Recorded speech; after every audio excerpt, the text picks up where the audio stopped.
믿는 것과 아는 것이 점점 같아져 간다 이 말입니다. 아, 머리가 이 손을 쥐어가지고 이 손을 주장하니까 보세요. 내가 걸어갈 때 이렇게 안 걸어가잖아요. 이렇게 걷는 사람 없잖아요. 나도 의식을 안 하는 사이에 이렇게 걸어간다. 이게 누가? 여분이 머리가. 이게 다 알아서 하나님께서 여기 오사카에 계시는 목사님이나 고베에 있는 목사님 할 일을 시키고 엄지손가락이 할 일이 있고 새끼손가락이 할 일이 있고 다 달라요. 그러니까 너는 나같이 해라. 그것도 웃기는 거예요. 다 하나님께서 각자 은사를 따로따로 준 건데 각자 머리 되신 주님의 뜻을 성령 감동을 통해서 받는데 어떻게 받느냐? 성령이 직접 나에게 감동한다. 이것이 바로 신비주의자예요.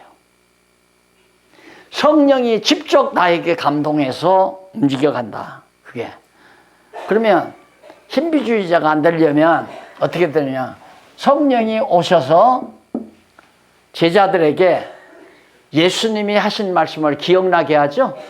예수님의 가르치심을. 그리고 기억나게 하니까 구약 성경이 보여요, 안 보여요? 보이죠? 그게 베드로 설교 보세요. 사도행전에 보면 아브라함부터 시작해요. 그래서 이 아브라함부터 여기까지 예수님 오실 때까지를 다 설명해 놓고 예수는 그리스도다. 베드로 설교 마지막 결론이에요. 예수가 그리스도다. 너희가 십자가에 못 박아 죽인 예수가 바로 그리스도다. 그러니까 아이고 어찌 알고 깜짝 놀랐네. 자기들은 예수가 이거 이단자라고 죽여놨는데 성경 말씀을 쫙 베드로가 설명을 하면서 봐라. 그러니까 예수가 그리스도가 아니냐 그러니까 깜짝 놀라는 백성들이 어찌 알고. 그런데 요즘 부흥사들은 막 두들겨 패놓고 이거 어찌 알고 하라고 펑펑 울고 하라고 그러잖아요. 그게 아니에요. 하나님 성령께서는 하나님의 말씀을 통하지 않고는 역사 안 해요. 그러면 지금까지 이렇게 말씀을 통해서 역사한 것이 예수가 그리스도로 증거한 거란 말입니다. 그러면 사도들이 예수가 그리스도라고 증거한 것이 신약성경 기록이에요. 그래서 사도들이 복음서도 기록했고 사도행전도 기록하고 바울이 서신서를 기록하고 또 요한 1, 2, 3서, 유다서, 베드로전서 이렇게 기록하고 사도 요한이 요한계시록을 기록하고 전부가 다 예수가 그리스도라는 걸 증거하는 거예요.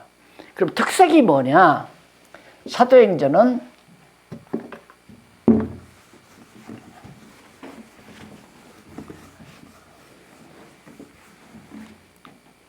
이 칠판이 여기서 저만큼만 되면 내가 이해 안 하는데 지우려니까 아깝잖아. 다음부터 여기 요 다시 그래는 이게 교회다. 여기 머리만 그리스도만 계셨는데 성경이 왜 보내는 당신 몸을 만들기 위해서 세우기 위해서 당신 몸을. 그럼 보세요. 하나님께서 이제 남녀가 만나서 결혼을 하죠. 거기서 이제 아이가 생겨요. 그럼 아이가 생기면 요렇게 나오죠. 아이가. 이게 머리죠. 이 머리가 역을 통해서 이제 몸을 만들어요. 이렇게. 그래서 아이가 되잖아요. 그렇듯이 머리 대신 예수 그리스도가 나타났으니까 몸이 필요하잖아요. 그 성령을 보내서 다리도 팔도 다리도 이게 만들어서 몸을 세워져 간다. 그래서 요한 에베소서에 보면 건물마다 연합하여 세워져 가느니라. 우리가 뭐 교회 세우는 게 아니에요. 성령이 세우는 거죠. 그러니까 오늘 우리 여기 이 모임도 겉으로 보기는 우리 장로님이나 나나 이렇게 와서 하는 것 같지만 이게 성령이 시키는 거 아니에요. 성령이 귀를 열어서 듣게 해서 생각이 달랐던 것을 믿는 것과 아는 것으로 하나로 만들어가는 거, 이게 성령의 역사라고요. 박용기의 역사가 아니라. 그러면 성령께서 거듭 얘기지만 바울을 통하여 베드로가 사실은 아니에요. 성령께서 베드로 사도로 하여금 성령의 역사를 통하여 구약 성경을 깨닫고 예수와 그리스도를 알게 해서 그걸 전하게 함으로 교회를, 예루살렘 교회를 세워간다. 그럼 예루살렘 교회만이 아니라 안디옥 교회도 세우고 에베소 교회, 빌라델비아 많은 교회들을 세우잖아요. 그런 세우는 교회들을 사도들을 통하여 이제 증축하는 거죠. 예루살렘에서 처음 창립을 하고 교회를 창립을 해놓고 그 예루살렘에 있는 성도들을 다 흩어버려. 환란을 통해서 가 있는 곳마다 이제 지체들이 자꾸만 교회들이 이제 증축이 되는 거예요. 그때는 설립이라고 그러죠. 그러니까 교회 창립은 예루살렘의 창립이고 그 예루살렘 교회를 통해서 다 흩어가지고 그 다음 이제 설립 자꾸 증축하는 거예요. 방 하나 더 드리고 한층 더 올리고 그렇게 해서 세워져 간다. 왜? 성령께서 세우니까 우리 입장에서는 세워져 가는 거지 내가 세운다 하는 거예요. 내가 교회 하나 세웠어. 이거 말 잘못한 거죠. 그러니까 내가 자꾸만 목사님 자꾸 우리 박 교수님이 아예 목사님 공격적이네요. 그런데 공격 안 할 수가 없잖아요. 내가 교회 세웠어요. 그러면 내가 당장 공격하지. 목사님이 세운 게 아니고 성령께서 세워 가시는 거예요. 그 말을 일러줘야 되잖아. 내가 여기 가리키러 왔으니까 오해하지 마셔야 돼. 저 인간 대단히 교만하더라. 그렇게 하면 마귀가 틈타. 이제 아시겠죠? 예. 그러니까 우리가 하는 일은 하나도 없고 쓰임받는 도구예요. 그래서 이렇게 생각만 해도 어떻게 하나님은 어떻게 다 알지요. 창세전부터 작정해 놓고 이렇게 이 일이 가장 선한 일 아니에요. 선한 일. 선한 일. 교회를 세워가는 일이 이런 일에 종으로 도구로 쓰임받게 됐나. 이게 어떻게 표현할 수 없는 행복 아니에요. 기쁨이고. 그래서 때로는 눈물을 머금게 되고 눈시울을 뜨겁게 달구게 되고. 이 놀라운 하나님이 좀 아무 공로 없는데 이유 없이 우리를 창세전에 정해가지고 때가 되니까 성령 보내서 21세기 사는 우리를 불러서 오늘날 오사카에 사는 목사님이나 동경이나 고베 지역에 사는 목사님이나 이제는 조금 다 찾아가지고 서로 연합해서 이 몸을 이루어가기 위해 가서 이제는 믿는 거 아는 것이 같아졌으면 남의 교인이 아니잖아요. 한 몸이지. 그리스도의 한 몸이지. 한 지체고. 그래서 이제 성령이 역사하기 때문에 이제 우리 마음속에 역사해서 서로 만날 수 있는 마음도 주고 서로가 정말 나눌 수 있는 교제를 나눌 수 있는 마음도 주어서 1년에 한두 차례라도 만나서 진리 안에서 교제하게 만들고 그게 교회 생활이란 말입니다. 그런데 우리는 그게 아니잖아요. 이런 거물을 해놓고는 너는 이 교회 나와. 저쪽 교회 가지 말고 이 교회 나와. 아까도 얘기했지만 자기 사람 만드는 게 전도인 줄 알아요. 자기 사람 만드는 게 전도가 아니라 그리스도의 몸을 만드는 것이 전도라. 그리스도에게 갖다 붙여주는 게. 이런 걸 생각하면 참 어리석은 짓 참 많았다. 교파가 다 그거 아니에요? 교파, 교단, 교회, 개교회 이런 것들이 전부 갈기 그리스도의 몸을 찢는 행위라. 왜 우리 교회는 뺏어갔어? 그 사람 우리 교회 나왔는데 너도 쏘사겨가지고 뺏어갔지. 목사들끼리 막 갈등하고 싸우고. 그리고 외한국 같으면 1층에 교회가 있고 1층에 있고 3층이 있어요. 그러면 1층에 딱 목사가 가서 일로로 들어가시죠. 거기 올라가는데 땀내지 말고 여기 가까운 데 있습니다. 그러니 3층 목사가 얼마나 열받을 거요. 가만히 보니까 연봉 많이 내고 11조 많이 내는 권사가 안 참석해서 주일날 알아보니까 밑에 교회에서 예배를 드릴 거야. 그러면 그냥 죽자서 싸우는 거야. 이 새끼야 네가 목사야? 왜 남의 교회 뺏어가? 진짜로? 아니죠 그건. 그런데 그러니까 우리 교단 목사도 난 교단도 없는 사람이지만 우리 교단 목사도 아닌데 내가 뭐 때문에 여기 와서 열강을 해. 내가 열강하는 게 아니잖아요. 이분이 시키는 거죠.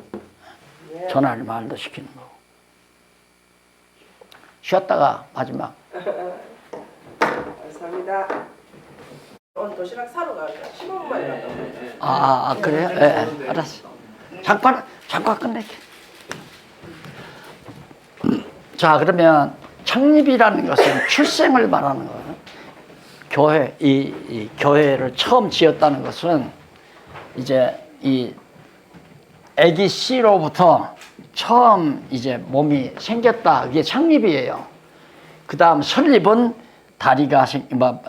손이 생기고 다리가 생기고 오장육부가 생기고 이게 설립이에요. 그게 지금 설립 과정이거든.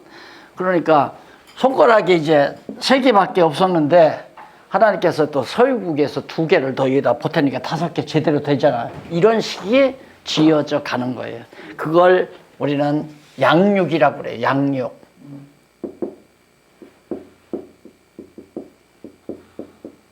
양육. 그렇죠?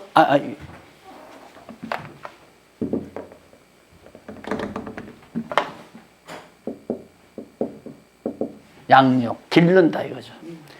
기르는 게 뭐냐면 로마서에서부터 갈라디아서까지. 로마서, 고린도전, 갈라디아. 여기 다 나오죠. 책에.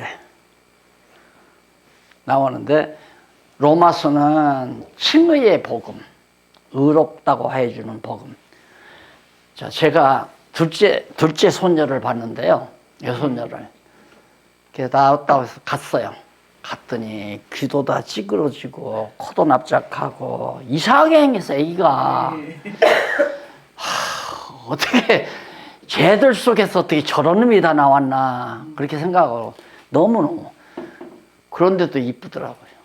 그러니까 하나님이 보실 때는 양육 과정에서 우리가 의롭고 깨끗해서 의롭다고 하는 게 아니라 당신 새끼니까, 당신의 아들이니까 그냥 의롭다고 한 거예요. 참 좋다, 이쁘다, 사랑스럽다, 의롭다. 그래서 칭의의 복음이 로마서예요. 그래서 공로가 있어서도 아니고 행위가 의로워서가 아니라 믿음의 행위로 의롭다함을 얻는다고 그랬잖아요. 그 믿음과 행위가 아니라 믿음과 행위, 이게 아주 중요한 말들이기 때문에 이것은 대등 접속사니 과, 대등. 그러니까 믿음하고 행위하고 대등한 게 아니라 믿음에 의한 행위. 그러니까 과로 하면 안 되죠. 믿음의 행위래야죠. 소유주가 뭐냐면 믿음이 소유주, 행위의 소유주. 그러니까 그럼 믿음은 누구 거냐? 하나님께서 선물로 준 거 아니에요. 그래서 하나님께서 믿음을 주어서 행위를 하게 하는 그 믿음의 행위를 의롭다 한다 이거예요. 믿음으로 행치 아니한 것은 다 죄다. 그러면 똑같이 돈 10,000원짜리를 거지에게 구제를 했어요. 믿음이 없는 사람도 구제하고 믿는 사람도 구제를 하고. 근데 믿음이 없이 자기의를 내가 도덕군자가 되기 위해서는 저런 사람을 그게 적선한 거죠. 그건 의가 아니에요. 왜? 믿음으로 하나님이 주신 믿음의 행위가 아니니까. 그러면 믿는 자가 하나님이 믿음을 줘서 믿음으로 하고 하나님께서 성령으로 할 수 있게 해서 했다면 하고 싶어도 고주머니 들어보니까 10,000원짜리가 돈이 없어. 그럼 못하는 거 아니에요? 하나님께서 주고 싶은 마음을 주어서 내 의를 나타내려는 게 아니라 마음의 감동이 와서 줬다면 그건 믿음의 행위죠. 그러면 그 믿음의 소유주가 누구냐면 내가 아니라 하나님이 믿음의 소유주예요.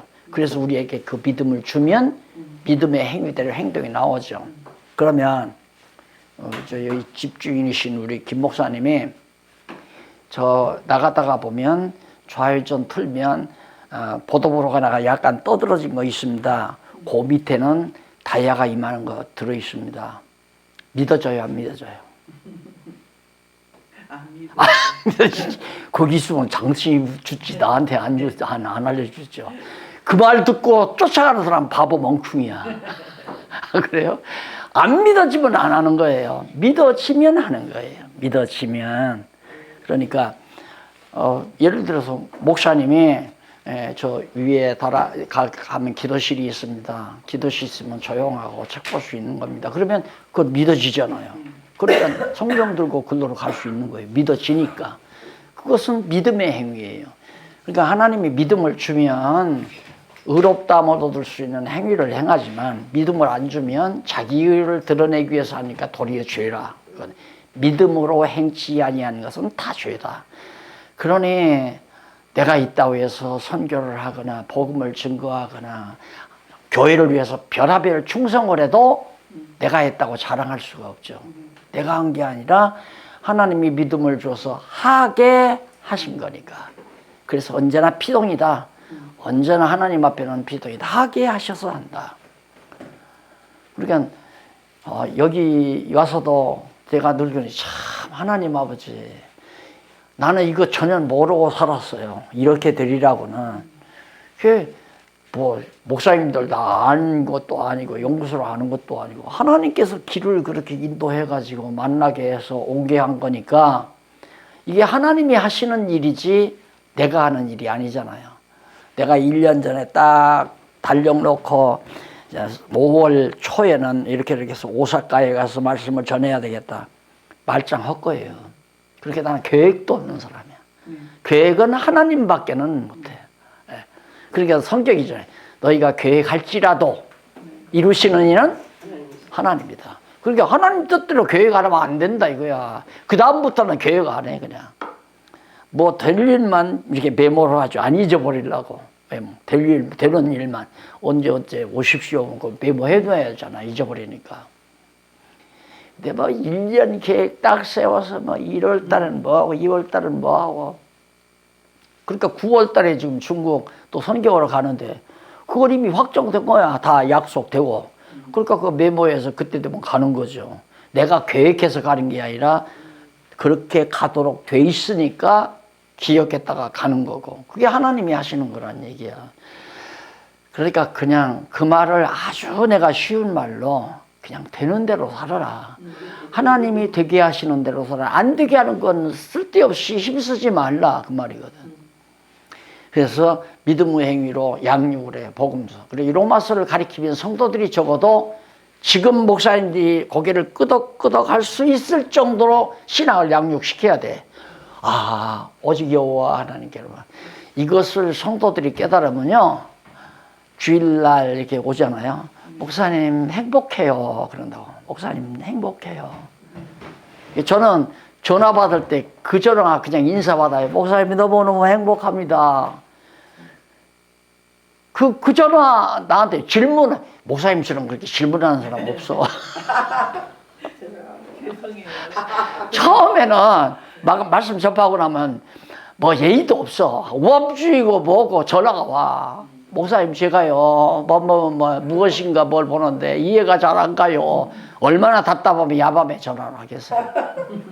예, 그거 그러면 답을 안 해줘요. 조금만 더 공부하세요. 다 풀려요. 도서나 달 지나면 그 다음에는 목사님 너무 행복해요. 전화에다. 네, 그러니까 난 전화번호 기억할 것도 없고 구태여 중간에 전화를 걸어서 나하고 같이 합시다. 우리 교회로 오세요. 그런 것도 없어요.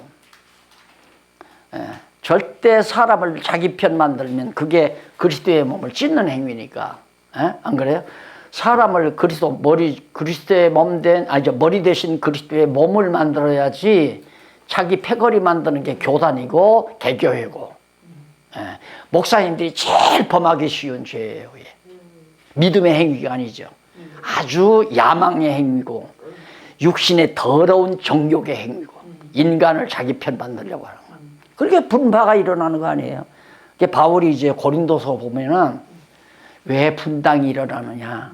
교회가 분당이 일어나는 이유는 사람 편에 속하니까 분당이 일어난다. 누가 그래요? 목사님 우리는 누구 편에 속해야 됩니까? 그래서 30년 가르쳐낸다고 그 소리를 하더라고. 그래서 누구 편은 아무 편에도 속하지 말라고. 하나님 편에 속하라고. 하나님 말씀 편에 속하라고. 맞잖아요.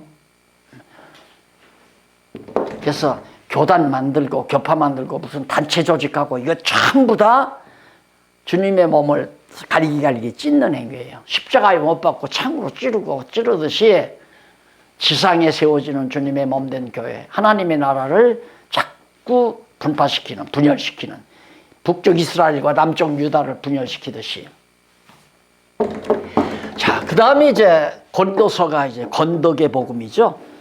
걔 조금 키워놓으니까 그냥 쌈만 하는 거야. 닭이 새끼가 병아리를 까놓고는 종종종종 암탉 따라다니잖아요. 여기 날개가 조금 나고 꽁지가 나면 콕 하고 저희들끼리 싸운다고. 네, 조금 켜놓으니까 교회는 싸우게 돼 있어요. 커가면서.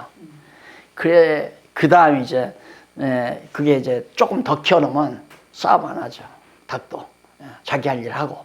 그러듯이 고린도 교회가 아직 어리니까 바울파다, 뭐 게바파다, 아볼로파다 해서 분파가 다 이루어지고, 그래가지고 바울을 오해하고, 바울은 부자 사람만 찾아가더라. 야, 그 부자 교회니까 온다는 날 안 오고 거기 그냥 머물러 있다. 이래가지고 바울을 오해해가지고 고린도 교회가 바울을 반대하고 난리가 나지. 그게 교회예요. 그런다고 해서 교회가 어린 교회다. 유치한 교회고. 그러면 그 단계가 지나가면 그 다음에 은혜를 깨달아요. 그 갈라디아서가 은혜의 복음이에요. 그러니까 이 로마서, 고린도주는 갈라디아, 이것은 성도들이 어렸을 때 집중적으로 가르칠 신령한 양식이에요. 그래서 나중에 이제 은혜를 깨닫잖아요. 3살이나 4살 먹으면 부모 은혜 몰라요. 좀 더 키워서 12살, 13살만 돼도 엄마, 나는 공부 잘해서 의사가 돼가지고 돈 많이 벌어서 엄마 좋은 옷 사드릴래. 뭐 철든 거 아니에요. 그게 엄마의 은혜를 아는 거죠. 은혜를 깨닫는다는 것이 굉장히 성숙한 거거든요. 이거 깨달으면 그냥 울죠. 한없이. 이 은혜를 깨달으면 그냥 눈물만 나오는 거예요. 너무 감동스러우니까. 근데 그 단계가 딱 지나고 나면 그 다음에 이제 양육 됐잖아요. 무장을 해요. 무장. 그것이 에베소, 빌립보, 골로새, 데살로니가 전후, 디도, 빌레몬까지. 에베소에서부터 빌레몬까지. 이거 자세히 설명하면 뭐 한도 시간이 없어요. 에베소서는 뭘로? 교회란 무엇인가? 교회의 진리를 알게 돼요. 그러니까 아이들도 이렇게 켜놓으면 너 딸 낳아놓고 너 시집갈 거지? 그러면 나 아빠하고 시집갈 거야. 이렇게 얘기하죠. 아빠한테 시집갈 거야. 그런데 조금 켜놓으면 아빠 옆에 안 오잖아요. 딸들이 아빠 옆에 잘 안 온단 말입니다. 벌써 철 들어간다는 얘기거든. 그러면 그 다음에 이제 교회란 무엇인가 알게 되면, 아, 가정이란 김씨하고 이씨하고 만나는 거지 아빠하고 만나서 가정을 이루는 게 아니구나. 그 진리를 깨달아야 무장을 하는 거예요. 그 진리로 무장을 해야. 그 다음에 이제 에베소, 빌립보, 골로새 생활로 무장을 해요. 그러니까 아이들을 가정이란 무엇인가를, 교회란 무엇인가 알듯이 가정이란 무엇인가를 알면 결혼을 해서 그 다음 생활을 하잖아요. 쥐들도 부부가 만나서 아이 낳고 사업하고 돈 벌어다가 생활하고. 그런데 생활이 와요. 이게 교회 생활이 제대로 이루어지죠. 교회 생활이란 뭐냐면 엄마는 살림하고 보통, 아빠는 직장사하고 아니면 사업을 하고 돈 벌어들이고, 자는 엄마는 아이들 낳아서 양육하고, 그러듯이 각각 성도들이 자기 은사를 알아. 내 할 일이 뭔가. 아하, 나는 복음 전하시는 목사님과 합력해야 되겠다. 그런 분들이 이제 선겹이 돼가지고, 우리 또 여기 온 것이 내 호주머니로 온 게 아니에요. 그냥 장로님이 선교회 회장님한테 쉽게 말하면 신문에다가 광고 하나 내는 거야. 일본 선교 갑니다. 그러면 누가, 나도 이름 모르는 사람들이 한번 보니까 나왔더라고. 그냥 왜? 성령께서 감동을 하니까. 신문 보다가 딱 일본 선교 간다네? 아, 그러면 나도 거기에 합력해야 되겠다. 그게 선교비 10만 원이고 5만 원이고 이렇게 보낸다고요. 그럼 그런 것들이 모아져서 이제 비행기 값도 되고, 여기 우리 밥 안 해줘도 다 장로님이 다 라면 끓여준다고 약속했다고요. 내가 약간 불만하니까 걱정하지 말라, 밥도 해준다고 그랬다. 그런데 오니까 식주인으로 다 하잖아. 장로님 돈 안 썼잖아요. 그 라면 값도 안 쓰고 지금 밥 살도 안 쓰고. 여호와께서 많이 썼습니다. 이렇게 일이 되는 거라. 그게 누가? 성령께서. 그래서 이제 그렇게 생활로 무장해요. 그렇게 생활로 무장이 튼튼히 이루어지면 교회가 튼튼하잖아요. 교회가 무언도 알고 또 생활을 어떻게 하는 것도 교회 생활을 어떻게 하는 것도 알면 생활이 나타나고 그렇게 되면 이제 여기서 무장은 교회 진리로 생활로 그다음 체제가 이루어진다는 건 교회 안에 어떤 사람 선교회, 그다음 봉사회, 구제회, 뭐 장학회 이런 단체들이 발생해 그냥 왜 성령 감동이 일어나니까 아 나는 장학회 할래. 장학회에 뜻이 있는 분들은 같이 합시다. 광고 내면 아 나도 회원들이 5명도 되고 10명도 되는 거예요. 그러면 어느 학생이 지금 해외로 유학 갑니다. 일본으로 유학 갑니다. 그러면 아 나 이거 장학금으로 써주세요. 10만 원도 보내고 50만 원도 보내고 그럼 오는 대로 줘버리는 거야. 네. 꼭 뭐 장학금을 100만 원 꼭 내야 한다 그거 없어요. 하나님께서 그때 감동하는 대로 100만 원 나오면 100만 원 주고 50만 원 나오면 50만 원 줘버리고 그럼 깨끗하잖아요. 왜? 그때 성령께서 감동해서 준 거니까 그만큼만 주면 되는 거예요. 200만 원 나오면 200만 원 주고. 그러니까 회계 사고 날 것도 없고 싸울 것도 없고 자기 마음에 안 들면 돈 안 내면 되잖아요. 그렇게 해서 체제가 이루어지는 거예요. 선교회, 신문사 있죠. 방송사 있죠. 또 지금 좀 목사님 선교회 하다 보니까 선교 활동도 하고 중국이라든가 지금 앞으로는 인도도 그렇고 지금 유럽도 그렇고 그런 길들이 지금 열려 가거든요. 그거 다 나가야 되잖아요. 그러면 돈 엄청 들어가잖아요. 그러니까 돈은 안 거 걱정 안 해요. 왜? 하나님이 유럽 선교 가라 하면 돈이 들을 거고 거기는 갈 필요 없다면 돈이 안 들을 거고 이번에 선교비 안 들었으면 비행기표 없다고 안 오면 되잖아요. 우리가 성령께서 감동해서 있으니까 온 거고 하나님 가게 하시면 길을 막는 거고 바울이 그거 아니에요. 예루살렘에 들리고 로마에 들린 이유는 로마 처음 이제 가는 거죠. 가서 로마를 왜 들렸느냐? 로마에 그리스도를 믿는 성도들이 있어. 그럼 그 성도들이 합력을 해서 자기를 바로 스페인으로 보내주기를 원해서 간 거예요. 그게 선교 연보해 주어서 날 좀 보내달라. 그래서 로마로 간 거거든요. 근데 로마를 못 가고는 아마 스페인을 못 가고 로마에서 순교했다는 전설만 우리에게 전해지거든요.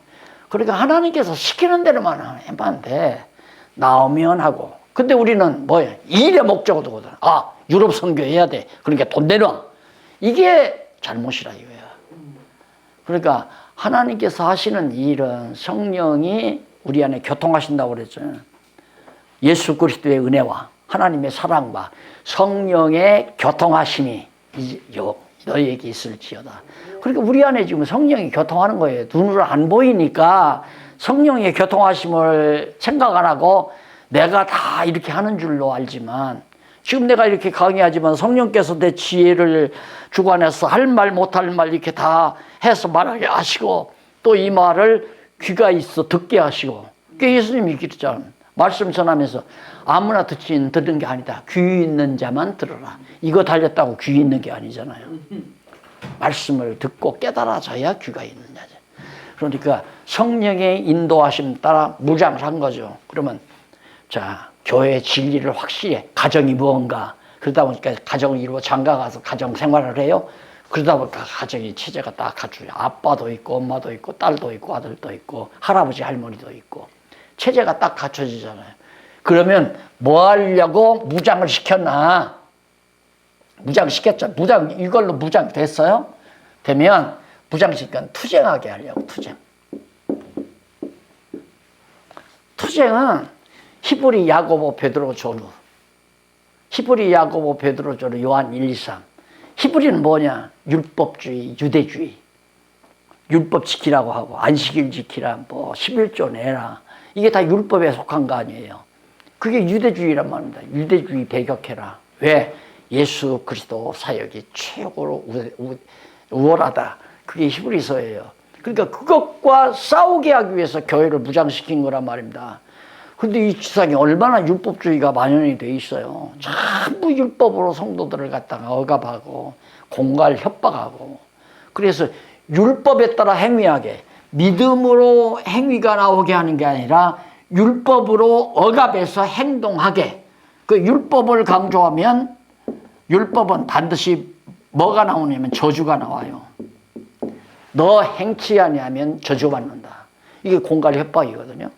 이 저주를 우리에게서 떠나게 하기 위해서 예수님이 율법의 마침이 되셨고 율법을 예수님이 성취하셨는데, 오늘날 교사들은 자꾸만 이 율법을 내세워서 유대주의적으로 그렇게 교회들을 인도하니까 그것과 싸워야 한다. 교회는 반드시 비진리와 싸우는 거죠. 그 율법주의, 그것이 바로 히브리서고, 야고보 베드로처럼 세속주의예요. 세속주의. 세속 철학이라든가 그 인본주의, 이게 다 세속적인 거거든요. 그러니까 자꾸 내가 해야 된다, 내가 충성해야 된다, 내가 기도해야 된다. 그 인본주의 아니에요. 그거 다 세속적인 거예요. 인간의 의지 강요하고. 그리고 요즘 교회 안에서 세속주의가 들어와가지고 가수들 데려다가 이제 교회에서 뭐 축제한다고 그러고, 또 연예인들 데려다가 무슨 뭐 간증시키고, 이것들이 모두가 다 세속주의란 말이에요. 그런 것들을 배격하라. 그것과 싸우는 거고, 그 다음 마지막 적그리스도. 요한 1:3 유다. 이게 적그리스도 배격하도록 하는 거고. 그래서 투쟁의 대상은 율법주의. 그 다음 세속주의. 그 다음 이제 세속주의 다음에 적그리스도. 적그리스도는 뭐냐면 그리스도 자리에 자기가 앉는 거. 이 지상의 교회에 그게 너무너무 많단 말입니다. 아까도 말했죠? 이걸 왜 자르느냐, 분리를 왜 시키느냐, 여기서 자기가 대장도로 하려고. 교단을 왜 만드느냐, 교단 총회장 하려고. 그래서 배우들의 배가 누구냐면 으뜸이 되고자 하는 자, 으뜸이 되고자. 거기에서 이제 세속주의가 나오는 거예요. 분파가 나오는 거고. 그래서 우리 교회가 지상에 있는 것은 비진리와 싸우기 위한 건데, 그 비진리가 율법주의, 세속주의, 적그리스도. 예. 자, 그러면 이기겠어요? 못 이기겠어요? 싸우면? 예? 이길 것 같아요? 못 이길 것 같아요? 비진리와 싸우면, 교회가 싸우면 이겨요? 못 이겨요? 예? 하나님으로부터 이겨요. 그렇죠. 하나님께서 진리가 없잖아요. 이겨요. 반드시. 궁극적으로 가서 이겨요. 그래서 이것과 싸우다가 순교당하는 사람도 있고, 이것과 싸우다가 바울처럼 비참하게 그럴 수도 있고, 야고보나 그다음 스데반처럼 돈에 맞아 죽고 목베임 당할 수도 있고, 그러지 않아도 고난을 겪는 수도 있고, 감옥에 갇히는 경우도 있고, 그럼 패배하는 것 같지만 패배 안 해요. 그래서 바로 승리가 이루어지는데, 그게 이제 요한계시록이에요. 계시록. 교회의 승리. 그러면 승리 자세하게 말씀드리기 전에, 그러면 왜 교회가 승리하는가? 승리가 목적이 아니라 그 목적이 뭐예요? 예? 네, 그렇죠. 예수가 그리스도라는 것을 확정시키려는 것이 승리예요. 그러니까 여기서 설립하고, 창립함과 설립.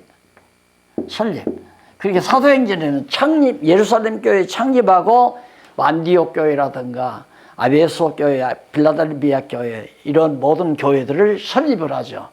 그래서 이 교회와 이 교회를 연합해서 주님의 몸이 이루어지도록 성전을 세워가는 거예요. 이게 건물이 아니란 말입니다. 그런데 대부분 현대 교회에서 교회 설립한다 하면 우선 건물 지어놓고, 그 다음 여기는 십자가 안 달아놨네요. 여기다 십자가 다 하나 걸어놓고, 건전한 사람이 십자가 걸어요. 건전했다고 하는 사람이. 아니면 여기다 예수님 형상해놓고, 여기다 제단 차리잖아요. 상 놓고 뭐 성경책도 놓고 촛불도 밝혀놓고, 신당 만들어 놓은 신당. 그게 성전이라고. 그게 성전이 아니야. 성전은 이게 성전이지. 그리스도의 몸이 성전이에요. 그래, 그리스도의 영이 없는 사람은 그리스도의 사람이 아니다. 그리스도의 영이 있으려면 그리스도에게 붙어야 영이 소통될 거 아닙니까? 그리스도의 영이 온몸에 소통이 돼요. 그리스도에게 붙어 있어야. 이것이 성전이라며, 그리스도의 몸. 성전이 되기 위하여 건물마다 서로 연결한다. 지금 하나님께서 우리 연결시키려고 여기 오게 했단 말입니다. 그럼 뭘로? 인정으로? 이거 아니래. 손 악수해서 그것도 아니에요. 믿는 것과 아는 것이 하나 되게 만들어서 같이 생각하고 같이 찬양하고 같이 사고 이렇게 해서 한 몸이 되도록 이게 하나님께서 지어져 가는 거라고요. 그러니까 우리가 그러기 위해서 중국도 가는 거고 유럽도 가는 거고 인도도 가는 거고 일본도 오는 거고 또 뭐 아르헨티나에서도 연결하기 위해서 공부하러 오는 거고 이게 다 연결적으로 지어져 가는 거예요. 이거 누가? 성령께서 하신다. 성령께서 오셔가지고 이렇게 교회를 세우고 설립해서 양육시키고 누가? 성령께서 무장시켜 투쟁케 해가지고 승리케 하신다. 그래서 예수님이 승리하는데 요한계시록에 보면 이제 저 이방인의 때가 다 끝나요. 우리 이방인들의 구원의 수가 딱 차요. 몇 명인지는 안 밝혀. 어쨌든 이방인들이 구원 얻을 자, 작정, 예정된 자가 내 후대에 나올 손자들 가운데도 있을 거고 중손자 가운데도 있을 거 아니야. 목사님들도 마찬가지고. 그 사람들이 다 작정한 숫자가 차면 그 다음에 유대인의 때가 와요. 유대인. 십자가에 못 박아 죽였던. 그러니까 지금까지는 135년에 청감남나무를 잘라버렸어요. 청감남나무를 자르고 거기다가 돌감남나무에 있는 우리 이방인들을 접붙였단 말입니다. 여기까지 와요. 접붙인 돌감남나무에 이제 열매가 다 거두어지면 그 다음 다시 돌감남나무 잘라내고 잘랐던 유대인 청감남나무를 저걸 붙여요. 이게 이제 유대인 가운데 예정된 자를 구원하는 거예요. 그것이 유대인 시대가 올 때 그때 이제 순교할 영혼이 다 차요. 그게 14만 4천이야. 14만 4천은 유대인 가운데서 순교자의 숫자거든. 순교자 숫자가 다 차면 그때 주님이 오시는 거예요. 제단 밑에서 계시록에 보면 주님 언제나 오시느냐고 이렇게 기도가 가니까 좀 기다려라. 14만 4천 수가 찰 때까지 기다려라. 그래서 인내가 여기, 성도의 인내가 여기에 있다고 그러잖아요. 14만 4천까지 유대인의 구원이 찰 때까지 기다려야 해요. 아무리 기도해도 그 전에 예수님 안 오신다고. 그러니까 이방인들은 구원받을 자 이때는 하나도 없어요. 근데 다행히 유대인들의 구원이 시작되기 전에 하나님께서 우리를 불렀다는 것만도 야, 참 적기에 태어났다 싶은 감사 안 할 게 하나도 없다니까. 그래서 이제 유대인의 때가 오면 유대인의 수가 다 차면 이때 유대인들이 엄청 막을 위에는 하나님께서 엄청 이제 유대인에게 역사하니까 나중에는 이제 유대인들이 자만에 빠져가지고 이 유대인의 때가 1000년이 갈지 500년이 갈지 모르잖아요. 부패해요, 거기도. 잘 되면 부패해, 인간은. 잘 되면. 그래서 항장세가 잘 될 때 조심해라. 장사 잘 될 때 조심하고, 돈 잘 나올 때 조심하고, 교회 잘 될 때 교인들 늘어나고, 연보 많이 들어오고, 건물 화려하게 짓고, 그때가 조심할 때다, 이거예요. 유대인들이 그대로 부패해요. 근데 하나님께서 조심하게 해도 정해졌으면 정해진 대로 부패해요. 부패해가지고 막판에는 유대인에게서도 믿는 자가 하나도 없어요. 이방인은 더 말할 것도 없고 시기 지났으니까 하나님이 안 부르니까 믿는 자가 없죠. 여기서 믿는 자가 하나도. 말세에 믿는 자를 보겠느냐? 없어요. 그러면 여기서 믿는 자가 없으면 이 세상을 지배하던 누가? 이 세상을 맡겨놓은 누가? 짐승 권세. 뱀의 권세죠. 옛 뱀인 뱀의 짐승. 짐승 중에 가장 간교했던 뱀의 권세가 만세. 예, 내가 이겼다. 온 세상은 내 거다. 예. 왜 그렇죠? 믿는 사람이 하나도 없으니까. 하나님의 백성 하나도 없잖아요. 다 죽었고. 그러니까 만세 부를 때 웃기지 말라 하고 짜잔 하고 구름 타고 예수님이 내려오셨나. 오셔가지고 너 그동안 까불었지. 이리 와. 덜미 잡아서 그냥 무적에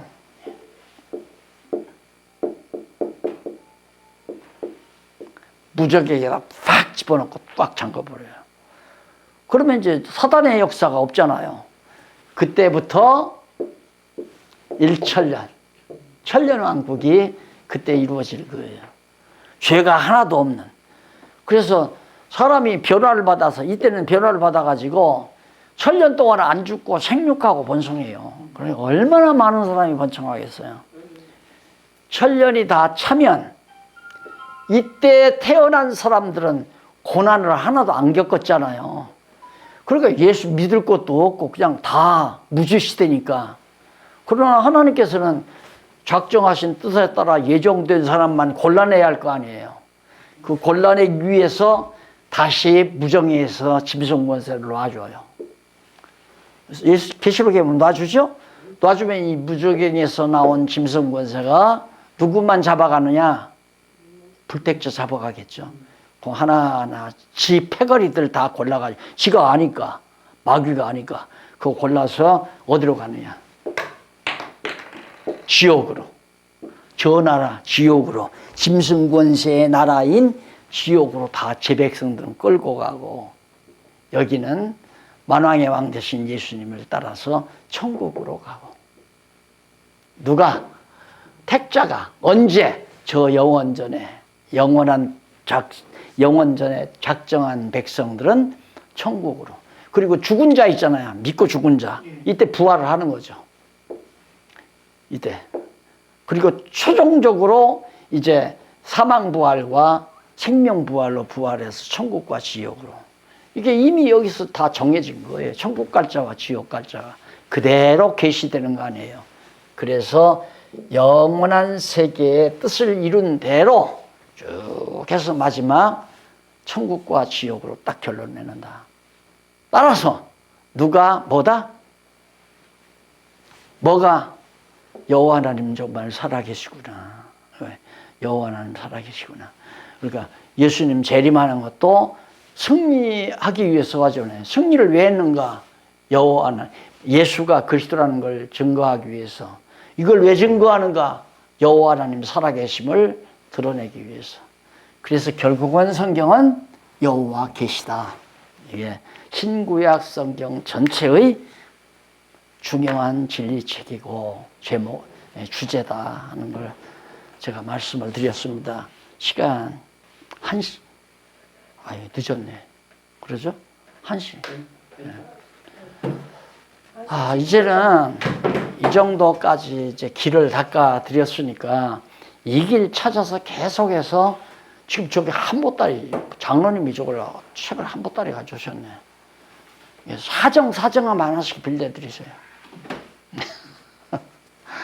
읽고 공부하시면서 이제 이 진리가 확인이 되면 서로 성도 교제하기 위해서 감동이 오면 서로 오고 가고 형편 하나님이 허락하시는 대로 그러고 살면 그게 하나님의 나라다. 기도하십시다. 자비하신 아버지 하나님, 오늘 여호와 하나님 살아계심을 마지막으로 최종적으로 확인했습니다. 요한계시록을 통해서 그리스도의 승리를 우리에게 미리 알게 해주신 하나님, 우리의 오직 기도는 오 주여 어서 오시옵소서 하는 것이 우리의 간절한 기도입니다. 하나님 아버지요, 세상이 아무리 험악하고 사특하다 할지라도 소망 중에 기쁨을 가지고 날마다 여호와 경외하면서 사는 슬기로운 지혜자들이 되도록 인도해 주시옵소서. 예수님 이름으로 기도드립니다. 아멘. 수고하셨습니다. 네, 감사합니다. 감사합니다.